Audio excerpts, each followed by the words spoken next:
Welcome to Books in Brief, the channel that gives you quick and concise summaries of popular books. Whether you're short on time or just looking for a quick refresher, we've got you covered. So sit back, relax, and let's dive into today's book summary. Today I want to tell you the story of King Lear, one of Shakespeare's greatest and most devastating tragedies. It is a tale of pride, betrayal, madness, and ultimately, the high cost of folly. The story begins with King Lear of Britain, an old man who has grown weary of ruling. He decides it is time to step down and divide his kingdom among his 3 daughters, Goneril, Regan, and Cordelia. But Lear doesn't just divide the land equally, he turns it into a test of love. He tells his daughters that whoever professes the greatest love for him will receive the largest portion of the kingdom. Goneril, the eldest, pours out words of exaggerated flattery. Regan follows, echoing her sister's insincerity. Both sound convincing enough to please their father. But when it is Cordelia's turn, his youngest and most beloved daughter, she refuses to play this game. She says, "I cannot heave my heart into my mouth. I love your majesty according to my bond, no more nor less." She loves him as a daughter should, not with the empty flattery her sisters used. Lear, blinded by pride and anger, feels insulted. He disowns Cordelia on the spot, dividing the kingdom only between Goneril and Regan. His faithful servant Kent tries to intervene, warning Lear of his foolishness, but Lear banishes him too. Cordelia, now without a dowry, is still chosen as wife by the King of France, who values her honesty over riches. At the same time, another family subplot begins. The Earl of Gloucester has 2 sons, Edgar, his legitimate heir, and Edmund, his illegitimate child. Edmund, bitter about his status, schemes to steal his brother's inheritance. He forges a letter to convince Gloucester that Edgar is plotting to kill him. Now back to Lear. Having given up his throne, he intends to spend his remaining years living alternately with Goneril and Regan, but it isn't long before their true colours show. Goneril grows impatient with her father and his 100 rowdy knights. She orders him to reduce his followers and treats him with open disrespect. Lear, furious, turns to Regan, but Regan is just as cruel, joining her sister in humiliating him. They strip away his power, insult his dignity, and cast him out into the night during a violent storm. This is the turning point. Lear, once a mighty king, now finds himself homeless, wandering the heath in the wind and rain.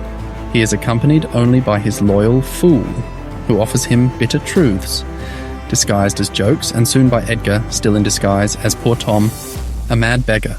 As Lear rages against the storm, his mind begins to unravel. Yet in his madness, he gains a kind of clarity. He reflects on the suffering of the poor, the corruption of the powerful, and the nature of justice itself. Meanwhile, Gloucester also suffers. Still deceived by Edmund, Gloucester tries to help Lear in his misery. For this act of loyalty, he is punished by Regan and her husband, Cornwall. They capture him, accuse him of treason, and in one of the play's most brutal scenes, gouge out his eyes. Cast out and blind, Gloucester wanders the wilderness, despairing of life. But he is guided by Edgar, though he does not recognize his own son. In Act 4, the 2 parallel stories, Lear's and Gloucester's, run side by side. Both men, stripped of power and dignity, come to see the truth. Lear, mad but softened, is at last reunited with Cordelia, who has returned from France with an army to restore her father. Their reconciliation is deeply moving. Lear, ashamed of his treatment of her, kneels to beg forgiveness. Cordelia lovingly embraces him. It seems that restoration is at hand, but tragedy is not yet finished. On the battlefield, the French army is defeated. Lear and Cordelia are captured. Edmund, still scheming, secretly gives orders for Cordelia to be executed in prison. At the same time, Edmund's treachery begins to unravel.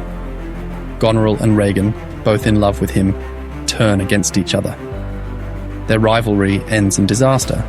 Goneril poisons Regan, and when her plots are exposed, she takes her own life. Edgar finally reveals himself, defeats Edmund in combat, and exposes his crimes. But this victory comes too late. Lear enters carrying the lifeless body of Cordelia. She has been hanged. Overcome with grief, Lear weeps and rages. His heart breaks under the weight of sorrow, and he dies beside her. The stage is left with a few survivors, Kent, Edgar, and Albany, but their victory feels hollow. The kingdom lies in ruins, and the once mighty king has fallen. King Lear is more than just a story about an old man losing his kingdom. It is a profound exploration of human weakness, pride, and suffering. Lear's greatest mistake was not political, but personal. He could not see the difference between flattery and truth, between empty words and genuine love. Only when he lost everything did he finally see clearly. And this is Shakespeare's genius. He shows us that sometimes wisdom only comes through suffering. Lear's madness brings him clarity. Gloucester's blindness teaches him to see. Yet by the time they learn, it is too late. The tragedy of King Lear lingers because it reflects the fragility of human life. Love can be betrayed, power can be stripped away, and the proudest kings can be brought low. But even in the darkest moments, Shakespeare reminds us of the value of loyalty, honesty, and forgiveness, qualities that shine all the brighter against the backdrop of betrayal and despair. That is the story of King Lear, a masterpiece of human tragedy, and one of Shakespeare's most powerful warnings about pride, love, and the high cost of folly. That's it for today's summary on Books in Brief. If you enjoyed this video, don't forget to like and subscribe for more book summaries. And if you have any book suggestions or comments, be sure to leave them down below. Thanks for watching, and we'll see you next time on Books in Brief.